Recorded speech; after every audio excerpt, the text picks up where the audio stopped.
نے سوال پوچھا ہے کہ یہ جو برتن ہیں جو میں نے ابھی بتایا کہ مٹی کے برتن میں، پیتل کے برتن میں، تانبے کے برتن میں یا کانسی کے برتن میں کھانا پکانا چاہیے، تو کیا آج یہ اویلیبل ہیں؟ میرے محترم بھائیوں، جس چیز کی ہمیں ضرورت ہوتی ہے ہم اس کو خود سے تلاش کرتے ہیں اور اس کو لے کے آتے ہیں۔ آج سے صرف تھوڑا عرصہ پیچھے جاؤ، یہ ساری چیزیں ہر گھر میں تھیں، پھر ہمیں ایک نئی انفارمیشن ملی۔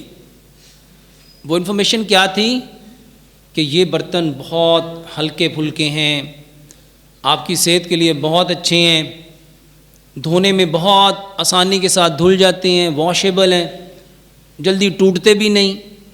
تو ہم نے بھائیوں ان کو ریپلیس کر دیا۔ تو اب جب پوری دنیا چیخ چیخ کے کہہ رہی ہے کہ کینسر کی سب سے بڑی وجہ یہ برتن ہے، پوری دنیا میں، یہ صرف میری بات نہیں ہے، گوگل پہ جا کے سرچ کرو، آپ کو ساری چیزیں اے ٹو زیڈ مل جائیں گی۔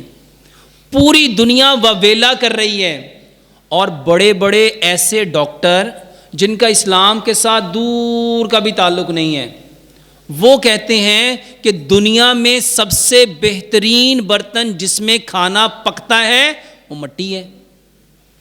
تو میرے محترم بھائیوں، مٹی سے بہتر دنیا میں کوئی چیز نہیں، تو مٹی کے برتن میں کھانا پکانے کو اہمیت دو۔ اور مٹی کی میں صرف ایک خوبی بتا دیتا ہوں، میرے محترم بھائیوں، مٹی الکلائن پراپرٹی رکھتی ہے۔ ہماری باڈی میں جتنی سیکریشن ہے وہ ساری کی ساری ایسیڈک ہیں، صرف آپ کے منہ کا سلائیوا الکلائن ہے۔ اب یہ جو مٹی ہے، جب اس میں کھانا پکے گا تو وہ چیزوں کی جو ایسیڈیٹی ہوتی ہے نا، جو ایسڈ ہوتا ہے، الکلی جب ایسڈ سے ملتی ہے تو اس کو نیوٹرل کرتی ہے، تو وہ کھانے کو نیوٹرل کر دے گی۔